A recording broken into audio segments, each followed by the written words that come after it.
Graça e paz, queridos. Bom poder estar aqui mais uma vez, junto com vocês. Vamos esperar aí os nossos irmãos.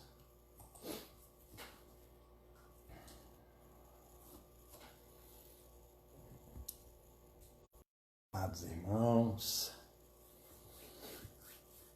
10 horas.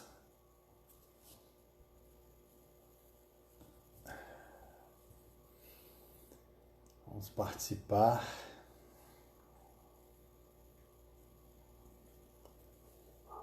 Mais uma palavra de Deus.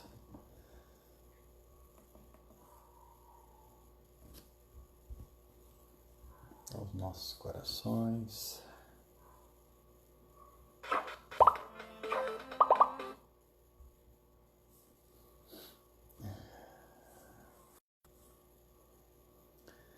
Seja bem-vindo, seja bem-vindo, seja bem-vindo. Estamos começando mais uma live, falando do amor de Deus, da graça, desse favor imerecido, né? Algo tão maravilhoso que Deus deixou para nós, algo tão tremendo da parte de Deus, né? Que o Espírito Santo promoveu em nossos corações de uma forma tão gloriosa, né? Tão bom poder servir a Deus, tão bom, seja muito bem-vindo. Muito bom poder servir ao Senhor, agradecer a Ele. Meu Deus, não tem preço esse amor, né? Sejam bem-vindos, que Deus abençoe. Estamos começando mais uma live. Seja bem-vindo, seja bem-vinda. A Luciana, o Igor, a Vivi, Deus abençoe. Um beijão no coração. Paz, querida, Deus abençoe vocês, tá? De uma forma linda e maravilhosa. Tenho certeza que Deus tem coisas grandes a realizar na nossa vida, né? Glória a Deus, glória a Deus. Nós vamos estar ministrando uma palavra da parte de Deus. Paz, Evelyn, seja bem-vinda. Deus abençoe. Abençoe sua vida aí de uma forma poderosa, tá bom? Deus possa fazer com que muitas coisas grandes aconteçam na tua vida.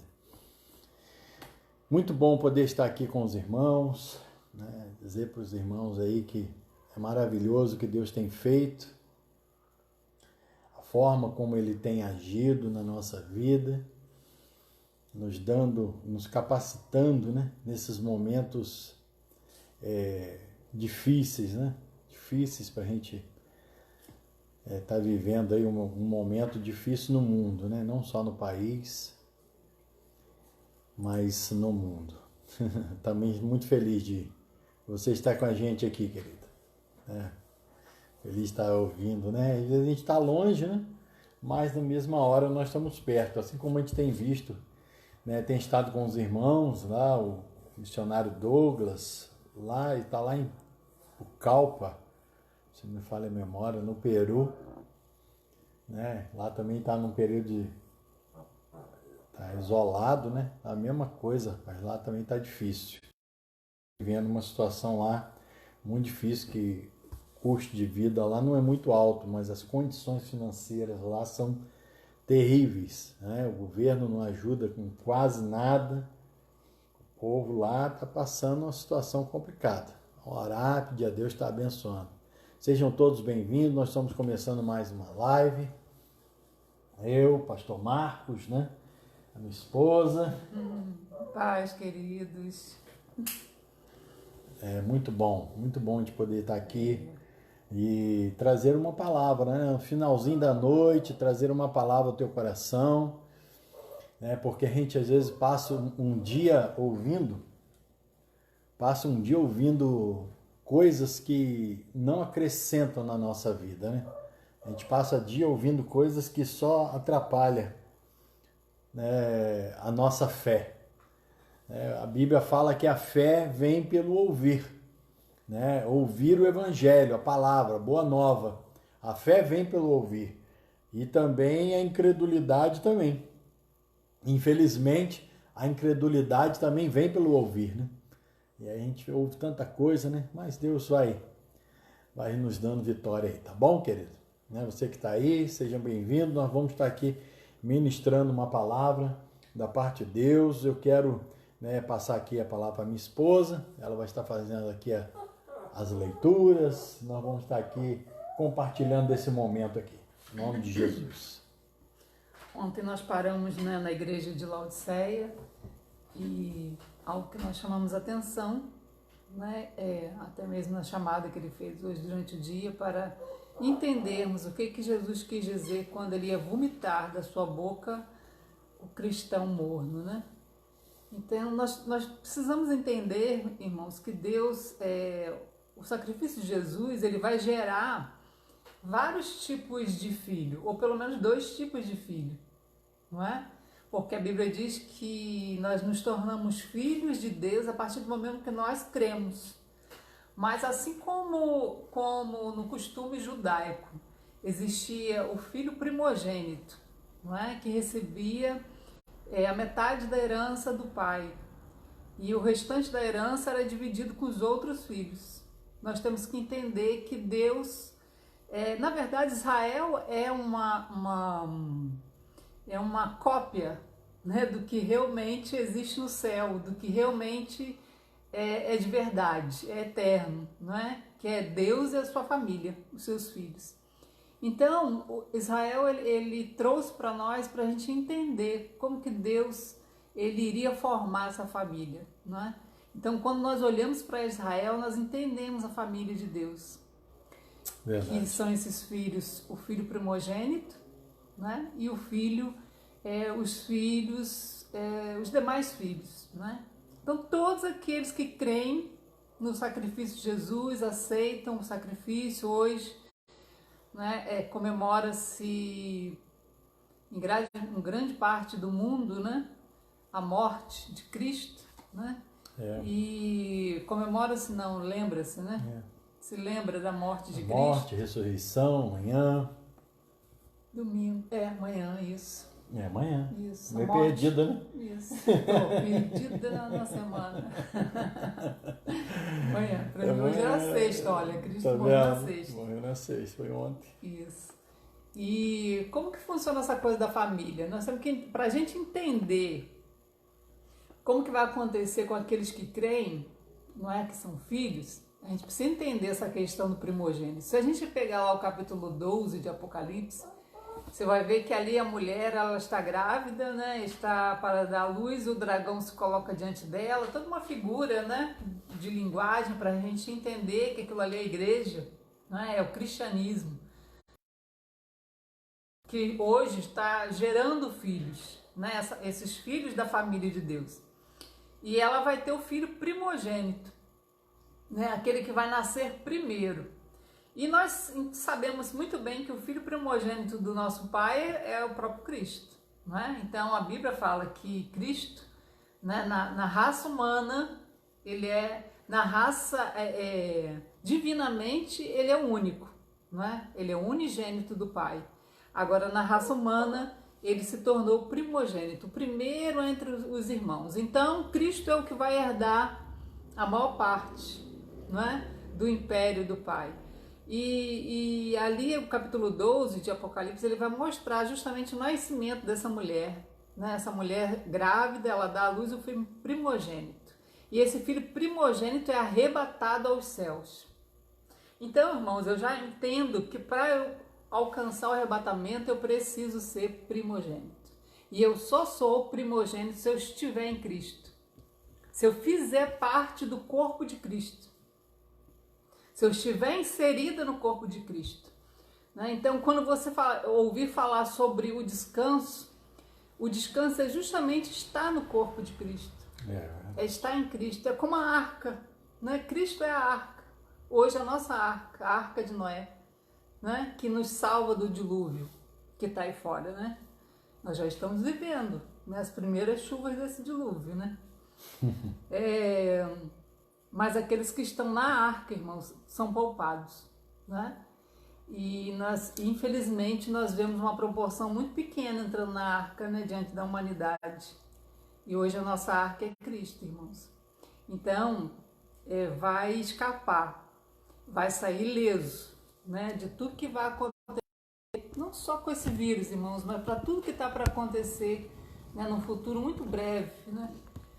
Eu creio assim, os que realmente vão escapar, que estão em Cristo, inseridos em Cristo. Mas aí entra a questão de Laodiceia. Passar só uma coisa que eu achei interessante outro dia que eu ouvi, né, falando sobre essa questão da arca, né, Noé entrou ali, né, levou consigo a família. Duas coisas foram fundamentais nessa arca. Primeiro, foi o fato da porta ser lacrada por fora. Ou seja, Noé não tinha noção de quem fechou a porta por fora.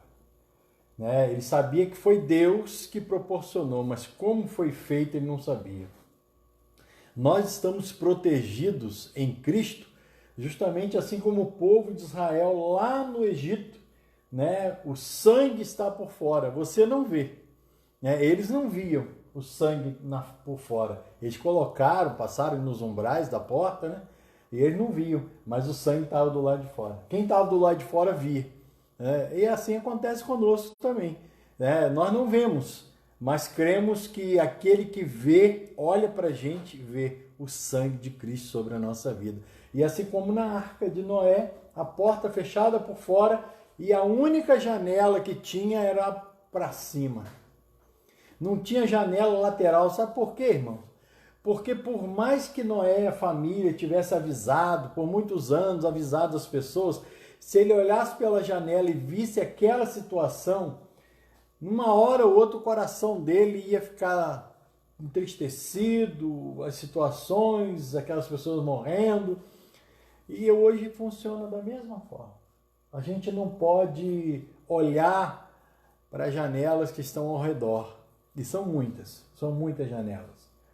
Muitas coisas que tentam mostrar a injustiça de Deus, que tem muita gente morrendo, e disso e daquilo, muita gente com tantos problemas, pessoas passando fome, né? Aí uns começam a falar que se Deus fosse tão bom assim, o mundo não estaria desse jeito, que essas coisas proporcionadas, Deus quer assim. Deus não tem nada a ver com isso, nós, né, cansamos de falar isso aí, é tudo coisa do diabo, mas por mais que a gente não queira, a gente fica olhando para lá nas coisas no nosso redor, e a gente tem que ter muito cuidado de contaminar a nossa vida. Não é fácil, não. A gente precisa estar atento aí, não deixar nada descer no coração e contaminar a nossa vida com Deus, né? Aconteceu muito com o povo lá no passado, as igrejas no passado viveram situações muito difíceis, né? Minha esposa vai continuidade aí. Então, enquanto nós estamos dentro da arca, estamos seguros, né? Mas aqui Jesus disse para a igreja de Laodiceia que ele iria vomitar, né, o morno da sua boca. Então nós entendemos, irmãos, que nem todos vão permanecer no corpo de Cristo. O que você vomita? Não tem aquilo algo que está dentro de você, é algo que está dentro, né? O vômito é algo que... Então ele sai para fora, né? Isso é o vômito. É verdade. Então, eu já entendo aqui que o morno é aquele que acredita, né? Ele creu em Jesus, ele recebeu Jesus como Salvador, mas ele não perseverou em manter, né, a sua fé exclusiva no favor imerecido. Né? Em algum momento ele pensa que depende de algo que ele faça, depende de algo que ele... a forma como ele age. Não, tem a minha parte. Irmãos, a Bíblia diz que quando nós chegarmos diante de Deus, nós vamos depositar, nos ajoelharmos diante do trono de Deus e depositar nossa coroa aos pés, né, do altar de Deus. Aos pés do trono, né, magnífico que nós vamos ver. Por que nós vamos depositar a coroa ao altar de Deus? Porque nada do que nós fazemos ou imaginamos que fazemos tem a ver conosco, tem a ver com o que Cristo fez. Só é possível ser feito porque Cristo fez. Por isso que nós vamos depositar essa coroa aos pés dele, né? Porque toda honra e toda glória precisa dar para ele, né? Se você entende que para ser salvo depende de algo que você faça, você vai ter mérito. Então não vai ser o mérito exclusivo de Deus. Isso é uma forma de negar o nome dele, né? Negar o que ele fez por nós. Então nós temos que entender isso, que quando ele vai vomitar quem, né? Eu coloquei até uma frase aqui: eu faço até onde consigo, o que falta Deus completa com a graça. Muitos cristãos vivem esse tipo de evangelho, lei misturado com graça, né? E quem viver esse evangelho não vai fazer parte do filho primogênito, ele não vai deixar de ser filho, né? Ele vai continuar filho, porque Deus não lança fora os seus filhos, né? E ele ama todos eles. E ele queria que todos fossem primogênitos. Justamente. Mas depende da nossa fé, depende daquilo que a gente crê. Irmão, só um detalhe, né? Cuidado com a emoção, né? As nossas emoções, elas nos enganam muito. Na fé não existe emoção, independente do que eu estou sentindo, né? Então, o seu sentimento pode te enganar. Então não baseie-se naquilo que você está sentindo, baseie-se naquilo que a palavra de Deus diz, não é? E aquilo que você precisa crer, você está firmado naquilo ali, né? Então, o morno, ele traz para mim essa conotação. Eu faço o que eu consigo, ou seja, eu faço a minha parte, não é? Eu estou tentando. Só um minutinho, quem está... Voltamos aqui, né? Se der umas quedas aí, irmãos, a internet, né, tá muito sobrecarregada, a questão de muitas pessoas, né, usando, né? Mas vamos lá. Cuidado com essa mistura, né, de graça com lei. Temos que ter muito cuidado, porque só vai permanecer no corpo de Cristo aqueles que estiverem 100% agradar a Deus. Causa náuseas em Cristo. É uma forma de idolatria, ou seja, tentar ir a Deus, obter algo dele por caminhos que não seja Cristo. Às vezes nós achamos o seguinte: eu só vou ter o favor de Deus, eu só vou ter o perdão, eu só vou ter se eu fizer algo. A única coisa que Deus exige que nós façamos é justamente crer, é justamente crer no que o Filho dele fez, crer o que ele passou. Não é? Nós vemos na televisão, ontem até passou o filme Paixão de Cristo, tanto que Cristo sofreu, não é? Para que eu e você recebêssemos esse dom, esse presente. Eu até separei aqui, o que é um dom, irmão? Um dom é algo dado, algo gratuito. Você não precisa fazer nada para ganhar algo, né? De graça. Isso é a graça, né? Imagine só, se eu virar para o Marcos e falar assim: olha, se você fizer isso, se você fizer tal coisa, eu vou te dar um chocolate. Né? Então você fica na expectativa: não vou fazer porque eu vou ganhar o chocolate. Eu vou querer. Né? Agora imagine que eu fale assim: olha, hoje quando eu chegar em casa, eu vou te dar um chocolate. Você precisa fazer alguma coisa para ganhar aquele chocolate? Se eu falei que ia te dar? Isso é graça, isso é lei. A primeira situação: eu vou te dar um chocolate se você fizer algo. Aí é o pagamento. Isso, é um pagamento. Pagamento por algo feito. Isso não é graça. Agora, a graça eu dizer para você: olha, eu vou te dar um chocolate. Sem precisar fazer nada. Sem precisar fazer nada. Eu estava meditando hoje, né, e uma das coisas que a gente tem observado bastante, quanto mais os dias vão passando, isso aí serve também de uma palavra para o teu coração aí. Quando começou essa situação, eu falei com a minha esposa, eu falei assim: olha, isso aí é coisa do diabo, mas em tudo Deus, ele trabalha, né? A Bíblia diz que tudo contribui para o bem daqueles que amam ao Senhor. Então, aonde isso pode contribuir? Eu falei com ela: a igreja Vamos colocar dessa forma para que todo mundo entenda, né? Porque igreja somos nós, né? Nós somos igreja, né? Templo é isso aqui, prédio é onde está lá, né? A construção. Mas vamos falar. Nos reunimos. Onde né? nos reunimos. Mas vamos falar igreja, né? Eu falei com ela, assim, nós estamos vivendo um tempo de uma igreja almática. Uma igreja que vive em função dos sentimentos. Uma igreja que vive em função de sentir. Precisa sentir alguma coisa. Tem que estar sentindo algo para que realmente tenha valor especial. Às vezes eu acompanho, né? Eu tenho acompanhado pastores ministrando a palavra de Deus, né? Tem pastores da Dignos, né? Os irmãos, o pastor Bruno, né? Todo dia de manhã, 10 horas, ele está lá ministrando a palavra, né? Falando sobre o fruto do Espírito, né? O pastor Celso, né? A gente acompanha outros pastores também ministrando a palavra de Deus. E eu vejo o seguinte, os irmãos, eles passam uma prova muito grande. Por quê? Porque a ministração tem que tocar na alma do cidadão. Tem que falar na alma, ele tem que sentir alguma coisa. E às vezes eu fico ouvindo, né, vendo, melhor dizendo, né, as mensagenzinhas que as pessoas colocam ali, né, naquele momento que os irmãos estão ministrando. Você sabe o que eu mais vejo? Essa palavra é forte. Olha, eu estou todo arrepiado, eu senti algo de Deus aqui. Você não vê uma pessoa, são poucas, não vou generalizar, mas você vê poucas pessoas que falam assim, nossa, essa palavra me ensinou. Essa palavra agora vai mudar a minha forma de pensar sobre determinado assunto. Porque eu pensava de um jeito, agora eu estou pensando de outro. Graças a Deus por essa palavra. Não, a gente só vê pessoas falando, nossa, estou sentindo algo aqui.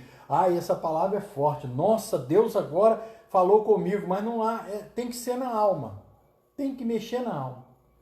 E aí é a luta. Né? Quando a gente começou a situação, eu falei com você, né? Nossa, amor, isso é uma situação, uma prova que está vindo sobre a igreja. O apóstolo Pedro fala sobre isso, né? Que viria sobre a igreja. É uma prova porque nós estamos vivendo uma época de crente almático, não crente espiritual. A Bíblia diz que o homem espiritual discerne todas as coisas. E o homem natural, ou seja, o que vive na alma, ele não discerne nada, porque ele está olhando por lado. O que está acontecendo? Meu Deus. E agora? O que eu faço? Ele fica esperando que alguém coordene a vida dele, que alguém direcione ele naquilo que ele quer fazer.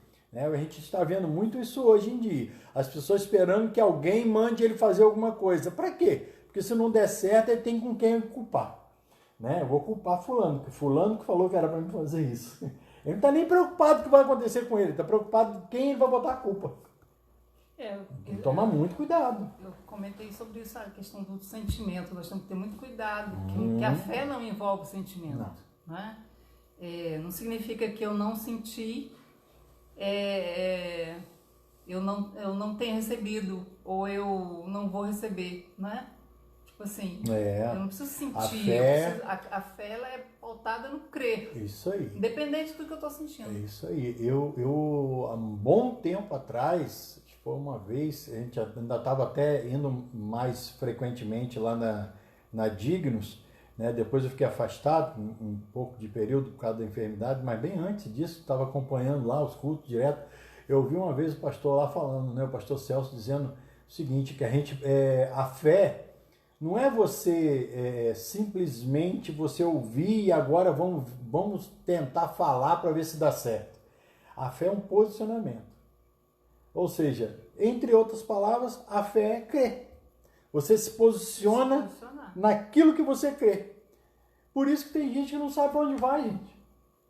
As pessoas confusas hoje, não vamos generalizar que eu não sou psicólogo, mas as pessoas que andam confusas hoje, elas precisam avaliar a sua fé. Porque elas não têm um posicionamento naquilo que creem. Alguém fala uma coisa, beleza, eu creio nisso que fulano falou. Mas de repente, ele ouve uma outra coisa que para ele naquele momento é mais interessante. Então ele muda, né? Vamos deixar para outro dia. E aí vai. Né? Com relação ao dom, né, ao chocolate, né, que Deus... o chocolate que ela prometeu para me dar. Não precisa fazer nada. Não precisa fazer nada. Ô, irmão, receba aí um chocolate. É Romanos 6, 23. Oi, Ele diz gente. assim, porque o salário do pecado é a morte. Meu Deus. Mas o dom gratuito de Deus, é a vida eterna. Por Cristo Jesus, nosso Senhor Jesus Cristo, né? Agora, irmãos, se nós voltarmos lá para a igreja de Laodiceia, Jesus diz algo para a igreja de Laodiceia que nos preocupa, né? Ele diz para ela, compre de mim Meu Deus do céu. ouro refinado no fogo, né? Vestes para que cubra sua nudez, colírio para tirar a cegueira dos seus olhos, né? E então nós vamos ver ali Jesus mandando para uma igreja que também é filho, não é? Comprar algo. E foi um conselho que ele deu, né? Um conselho. E olha, se eu fosse você, ele não está obrigando ninguém a fazer nada, né? Observe bem isso. O texto diz aí no versículo 18, versículo 18, aconselho-te e de mim compres. E ele dá uma lista daquilo que precisa ser adquirido. Isso demonstra que ela não tem. E ele continua dizendo, eu repreendo e disciplino a quem amo, sê pois zeloso e arrepende-te. Né? O que é se arrepender? A palavra arrependimento, né, significa uma mudança de pensamento, de mentalidade, né? Então você pensava de uma coisa, por isso está vendo como não tem sentimento? Muitas pessoas confundem arrependimento com sentimento de remorso, né? As pessoas julgam assim, é igual perdão, né? Não vamos falar sobre isso, mas é a mesma coisa. É porque eu não senti, acho que tem que sentir as coisas. A igreja, né, vamos colocar dessa forma, foi doutrinada assim por muitos anos, a ter que sentir as coisas. Né? Às vezes houve uma palavra, e hoje eu quero até, né, eu tenho até visto assim, meu Deus, como que vai ser as pessoas depois voltar para dentro do templo, né? Lá pro prédio. Como que vai ser reunião? Acho que vai ser a comunhão vai ser muito forte, né? De não poder estar com os irmãos, de repente todo mundo está ali, ou vai ter muita gente com medo, né? Será que isso passou mesmo? Será que não passou? Mas o que eu quero dizer? Que o fator principal hoje é a comunhão. Você está entendendo o quanto Deus tem agido nisso aí? De permitir que você entenda o que você faz parte de uma célula, de estar em casa, você, seus filhos, sua esposa, ou quem estiver com você. Como é importante ter esse momento em família. Eu disse ontem para minha esposa, quando nós terminamos aqui, né? Eu disse, olha, pode ser que não seja assim, para alguns não seja nada proveitoso, né, esse momento nosso, mas para mim, para ela, para algumas pessoas eu sei que sim, porque não estou dizendo dos irmãos que às vezes, né, estão aí, estão nos ouvindo, eu agradeço a Deus pela vida de cada um de vocês, um carinho muito grande, mas para mim, para ela está sendo muito bom, porque a gente só estava ouvindo, e uma necessidade de estar transmitindo isso que a gente recebe de Deus é muito grande. Né? A gente vê toda a situação, mas nós estamos em paz. A gente vê tudo acontecendo, mas nós estamos em paz. A paz dentro da nossa casa, a paz no nosso diálogo, a paz com os filhos, né? A paz, nós estamos em paz. Né? Pastor, o senhor não está preocupado com o que vai acontecer amanhã? O senhor tem um comércio, como que o senhor vai fazer? Mas, meu irmão, Jesus disse que eu tenho que me preocupar com hoje. Nem falou para me preocupar, não. Ele falou para você pensar, não é se preocupar. Pense no dia de hoje. Analise o dia de hoje. O dia de amanhã nem te pertence. Basta cada dia o seu mal. Então, precisa estar preocupado com o amanhã. Né? E a igreja, como minha esposa está falando, a igreja de Laodiceia, ela estava meio que achando que a coisa estava boa demais. Não é isso? Porque ela achava que estava enriquecida, né? Olha o que ela diz aí no início. Volta um pouquinho aqui no seu tablet aqui. Não, a igreja de Laodiceia aqui, ó. Daqui para baixo. Conheço as tuas obras, né? Deixa eu achar aqui na minha, que essa daí sua tá muito misturada. É, porque ela tem uns estudos aqui no meio. Aqui. 3, Apocalipse 3, 18. Não, 3, 14. Ela diz, né? Pois dizes, estou rico e abastado, não preciso de coisa alguma, nem sabes que tu és infeliz, miserável, pobre, cego e nu. Ou seja, ela atribuía aos bens materiais, né, a prosperidade, a bênção de Deus. Né? Ela atribuía o fato dela estar abastada, né, ou suprida das suas necessidades, à aprovação de Deus. Né? E nós vemos ali que essa igreja foi totalmente reprovada, né, por Jesus. Não que significa que você ser próspero, irmão, por parte, né, do estar em Cristo também. Mas essa prosperidade, ela não pode ser no sentido de troca, não é? Ela tem que ser no sentido de aconteceu, não aconteceu, não tinha que acontecer, não é? Então não existe uma troca na graça para ser próspero, não é? Então isso às vezes preocupa a gente, porque essa igreja, né, ela com certeza ela fez trocas com Deus, né? Ela fez a sua parte para receber algo em troca, ou achava que estava fazendo, né? Estava dando algo em troca. Olha que coisa interessante, né? Que diz aqui nesse versículo 17, quando Jesus fala, né? Ou faz a oferta para ela, e ele diz uma coisa que é triste. Meu Pai eterno, nem sabes. Irmão, que coisa terrível. Né? Todos nós já lidamos com pessoas que às vezes não sabem dos seus próprios erros. Né? Todo mundo enxerga que a pessoa tem um problema, menos ela própria. Né? Você já lidou com gente assim? Mas vamos pular as pessoas assim e vamos mostrar essa igreja. O que diz essa palavra nem sabes? O original aqui, eido, que diz que a pessoa perde qualquer percepção dos olhos, dos sentidos, da mente, da atenção. Ela perde os sentidos, ela perde a percepção de tudo.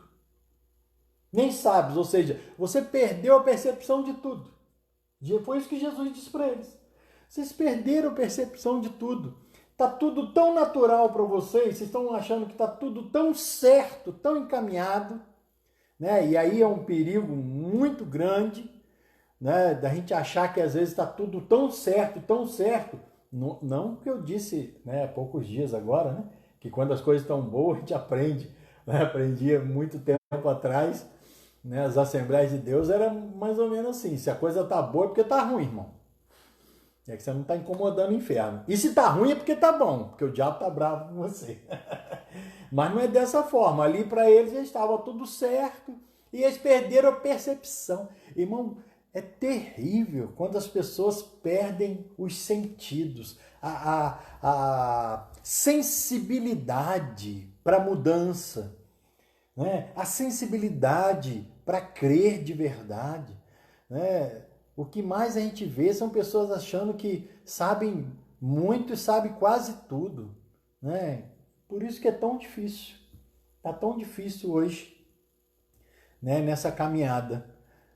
A dificuldade é muito assim, a sensibilidade das pessoas está muito fragilizada e está muito machucada e aí as pessoas preferem se fechar no seu mundo, se sentem seguras ali daquela forma que estão vivendo e é difícil penetrar ali.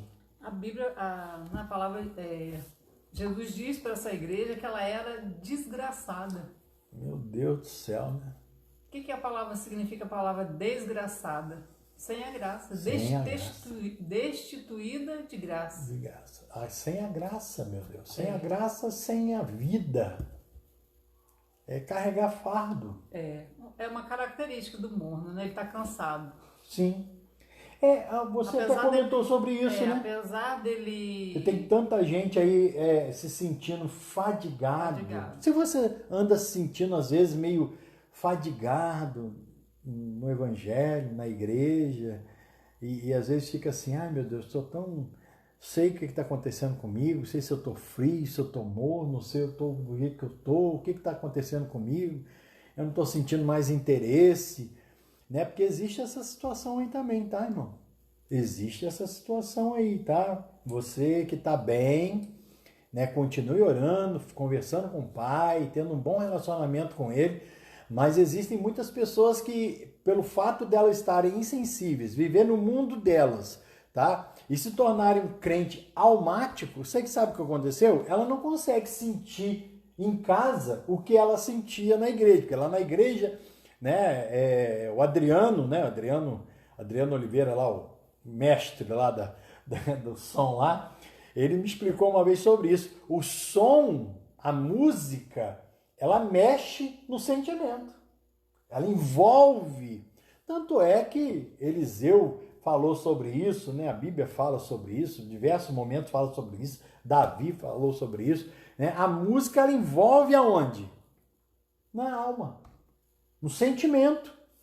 A pessoa começa a ter o seu sentimento, vamos dizer assim, interrompido de coisas ruins, quando é louvor, é adoração a Deus, aqueles pensamentos ruins, aquelas coisas ruins que estão assim tentando atrapalhar, por isso que o louvor engrandece tanto, né? A pessoa está ali adorando a Deus, ela consegue como se libertar, sair de dentro de um casulo, né? Sair de dentro de uma bolha, e aí ela consegue adorar a Deus, ela levanta as mãos, ela chora, porque ali naquele lugar ninguém vai ficar olhando o que ela está fazendo, o que ela está fazendo.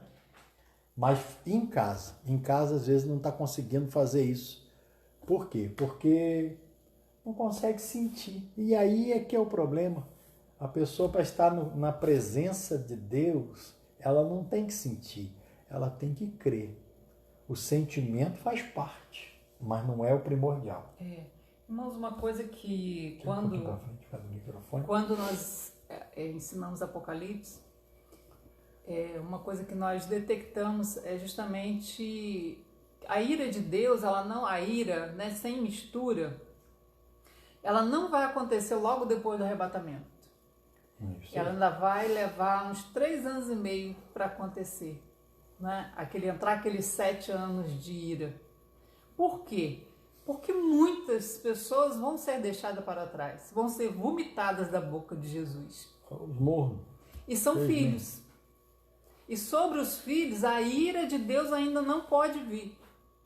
Aquele período antes da grande tribulação, onde a igreja, e eu tenho para te dizer que grande parte dela, porque hoje nós vemos muitas pessoas misturando graça com lei, né, vão precisar passar por esse momento que Jesus diz, né? Eu repreendo e castigo a todos que amo. Então eu acredito num período ainda antes dos 7 anos da grande tribulação, um período de provação para os deixados para trás, para os vomitados da boca de Cristo, né? Aqueles que um dia creram, né, no seu sacrifício, aceitaram a Jesus, mas não perseveraram em crer que era pela graça, né? Eles, no meio do caminho, eles misturaram graça com lei, né? E a Bíblia diz que Jesus vai vomitar essas pessoas da sua boca. E essas pessoas vão precisar comprar, ou seja, como ela não recebeu o dom gratuito de Deus, né? Era de graça, o chocolate, como eu fiz aqui a ilustração, era de graça, muito obrigado, querido. Ele agora, ele vai ter que comprar, você vê, né? O que era para ser totalmente gratuito vai custar um preço. O que vai custar para essa igreja, para esses filhos de Deus que vão ser deixados para trás, que não são filhos primogênitos? A própria vida, irmãos. Então vai ser um período de muita perseguição contra a igreja, vai ser um período de muita perseguição contra os filhos, né, de Deus que não subiram no arrebatamento. Esse período é descrito, né, no capítulo 12, vamos ler aqui para a gente entender. Então vai se levantar uma perseguição muito grande, vão dizer que nós éramos o mal da terra, que o cristianismo era o mal da terra, né? E uma perseguição como nunca vista na face da terra vai se levantar contra os filhos de Deus, os que não subiram no arrebatamento. E esse castigo fala justamente aqui, capítulo 12, versículo 17. Irou-se o dragão contra a mulher e foi pelejar contra o restante da sua descendência, os que guardam os mandamentos de Deus e têm o testemunho de Jesus. e se pôs em pé sobre a areia do mar. Olha só o que a característica desses aqui. Guardam os mandamentos de Deus, lei. E tem o testemunho de Jesus. Ou seja, um dia eles caminharam junto, lei e graça. Aceitaram Jesus, creram em Jesus, receberam Jesus como Salvador, mas não perseveraram em crer que era de graça. Ou seja, eles sempre colocavam uma situação que dependia algo do homem. Irmão, enquanto a gente não entender que Cristo levou sobre si, né? Não o pecado só da igreja, não, da humanidade, ele morreu para isso. Né? Nós vamos estar misturando, porque a gente vai ainda pensar, para Deus fazer isso por mim, eu preciso fazer algo em troca. Isso é salário, irmãos. E a Bíblia diz que nós lemos aqui que o salário do pecado é a morte. E o dom gratuito de Deus é a vida eterna.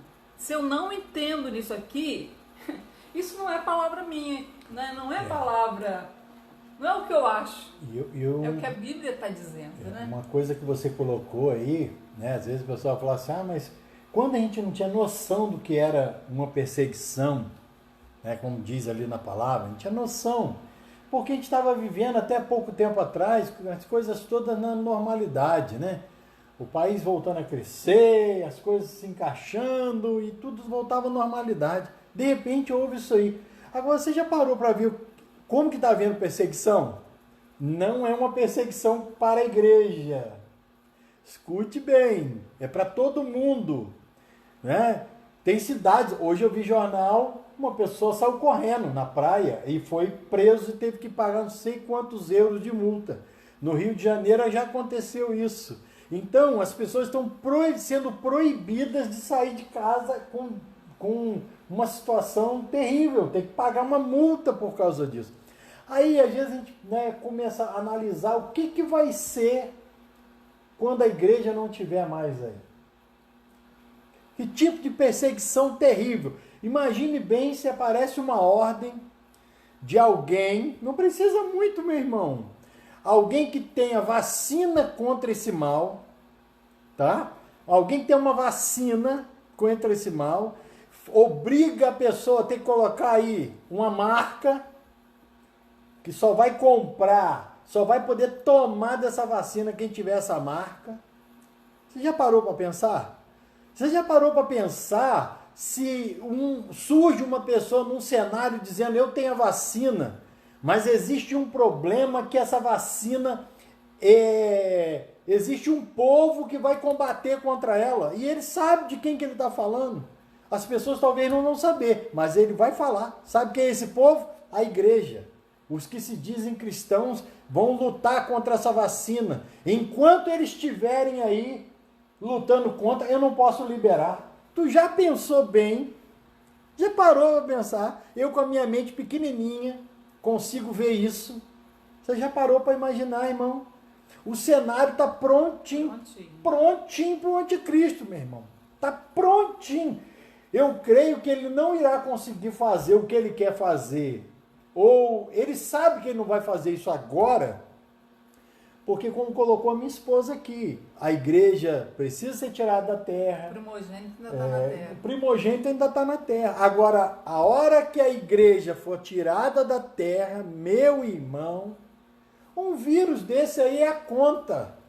Só para você ter noção não precisa nem ser outro não, esse que está aí mesmo.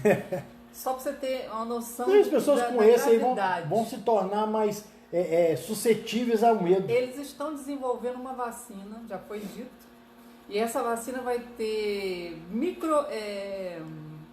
nanotecnologia, ou seja, ela vai ter nela nanopartículas, né, que vão poder te livrar de um monte de doenças. Já se foi cogitado isso.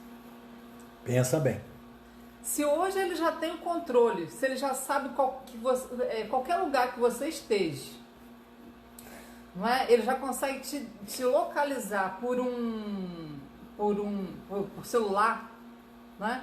Imagine uma vacina dessa.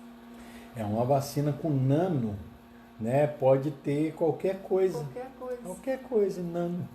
Não é algo muito pequeno. invisível. Muito pequeno. E pode ser colocado qualquer coisa. Um rastreador. É o suficiente. E ele faz parte do teu corpo a partir daquele momento. E aí? Fugir para onde? Ir para que lugar? Sem contar que hoje, irmãos, Oh, meu Deus. se falasse, ó, surgiu uma vacina para combater o corona. Meu Deus do céu. As pessoas se matam, uma outra para ir lá tomar. Com certeza.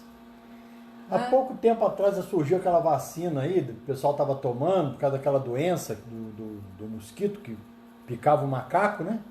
E as pessoas, né? E as pessoas estavam ficando muito doentes. Meu Deus do céu, eu falei em casa, né? Eu estava vindo para minha casa, um cara abriu a porta do carro e saiu correndo. Eu pensei que tinha acontecido alguma coisa. Ele passou de frente do posto que tem perto de casa, viu que o posto tinha uma fila pequena. Ele não teve nem a paciência de parar o carro, abrir, fechar a porta do carro, não. Irmão, do jeito que ele parou o carro atravessado, ele abriu a porta ficou aberta. Ele saiu correndo para se vacinar. Oh, Jesus amado! Eu falei assim, não acredito. Eu tive que parar para ver que eu não acreditei naquilo que eu estava vendo, mas era justamente isso. Depois, se tiver uma oportunidade, assiste aquele filme. Como é que é o nome daquele filme que a gente assistiu? Contágio? Contágio. Não assiste não. Não, irmão, não assiste não. É Contágio o nome do filme, mas não assiste não. Ele foi gravado acho que em 2011, 2012, né? Meu Deus do céu, irmão, parece que ele foi feito agora. Irmãos, não basta mais Só nada Jesus. não. Surge uma vacina hoje, né? Vamos supor que essa vacina seja criada pelo anticristo. Estou dizendo que se surge uma vacina vai ser isso. Mas no tempo do anticristo vai ser, não é? Vão liberar um vírus. Quem não tomar a vacina vai ser preso. Por quê? Que ele vai botar em risco a vida das outras pessoas. Agora imagina quem não aceita a tal da vacina. A Cláudia está dizendo, eu não tomo mesmo, de jeito nenhum, nem de gripe eu tomo. É verdade. Tá, só Jesus.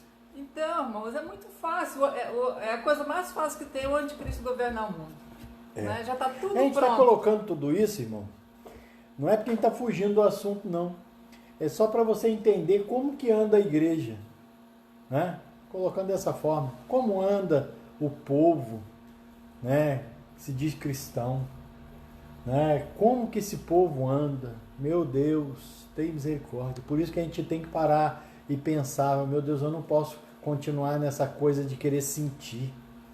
Não que sentir faz mal, irmão. Não que sentir vai te deixar pior ou melhor. Nada disso. Sentir é bom? É, com certeza. Veja lá no prédio, é muito bom sentir, né? Mas não é sentir a presença de Deus. Meu Deus do céu, gente. Aí eu senti a presença de Deus quando eu fui lá. Então você tem que morar lá, filho. Porque a Bíblia diz que só está livre, como no Salmo 91, só está livre de toda praga, de todo mal. 1000 cairão ao teu lado, 10.000 ao teu direito. Tu não será atingido se você habitar nele. Ou seja, fazer dele morada. Então, aonde você sente ele, é onde que ele mora, então. Então, se você acha que Deus está lá no prédio, você tem que mudar para lá, porque é só lá que você vai ter segurança. Será que é isso que funciona? Claro que não. Nós temos que entender que Deus mora em nós. Nós somos o templo de Deus, corpo em Cristo. Né? Nós somos. E nós precisamos entender isso, porque aí sim, para nos mantermos firmes na fé, crendo, né? E Jesus não dá essa palavra dura que ele deu aí, né? Vomitar e vomita aquilo que está dentro. Aquilo que um dia achou que estava ali dentro, mas estava fazendo mal para o corpo. Está fazendo mal para o corpo. E a gente tem que tomar muito cuidado para não querer voltar atrás naquilo que Jesus fez, negar o que ele fez por nós, nos trouxe a graça, o evangelho da paz, nós negamos isso porque nós achamos que isso não é bom. Meu irmão, o povo da Galácia, depois você lê o livro lá, a carta, melhor dizendo, de Paulo à igreja aos Gálatas, leia, você vai ver que o povo ouviu a palavra de Paulo, o evangelho da graça, e ele faz questão de dizer para ele, gente, pelo amor de Deus, foi tão rápido assim que vocês deixaram, Vocês haviam entendido o que era a graça e o que era a lei, e agora estão querendo voltar para a lei de novo? Olha lá o que você vai... Lá você vai entender, não é palavra minha, não é da minha esposa, não. Então Jesus disse que ia vomitar. Vomitar uma coisa que está misturada aqui dentro do estômago, fazendo mal. E ele ia botar para fora. Esse período, né, de perseguição desses cristãos que vão ser deixados para trás, que vão ser vomitados da boca de Jesus, é relatado em Apocalipse 6:9. Quando ele abriu o 5º selo, contemplei debaixo do altar as almas daqueles que haviam sido mortos por causa da palavra de Deus e do testemunho que proclamaram. E eles exclamavam com grande voz: até quando, ó soberano santo e verdadeiro, esperarás para julgar os que habitam em toda a terra e vingar o nosso sangue? Então para cada um deles foi entregue uma vestidura branca, e foi-lhes orientado que aguardasse ainda um pouco mais, até que se completasse o número dos seus irmãos, que como eles foram servos, e que da mesma forma também deveriam ser mortos. Então, irmãos, para aquele cristão, isso é muito sério, que eu vou te falar agora. O cristão que ele acha que ele precisa fazer alguma coisa para herdar a salvação, ele vai ter que passar por esse período. Se hoje, acontecer hoje, né, o arrebatamento, ele vai ser vomitado da boca de Jesus. Meu Deus do céu. Por quê? Porque ele acha que ele precisa pagar o preço.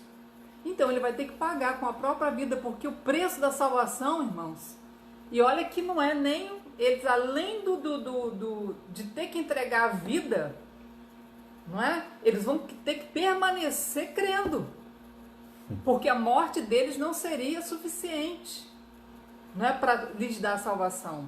Mas em algum momento eles achavam que eles precisavam fazer alguma coisa para herdar essa salvação. Verdade. Então eles vão ser vomitados e vão precisar entregar a própria vida, não é? Vão ser mortos durante esse período, porque só vai subir, só vai ser recolhido se for se morrer durante esse período, que nós acreditamos ser 3 anos e meio.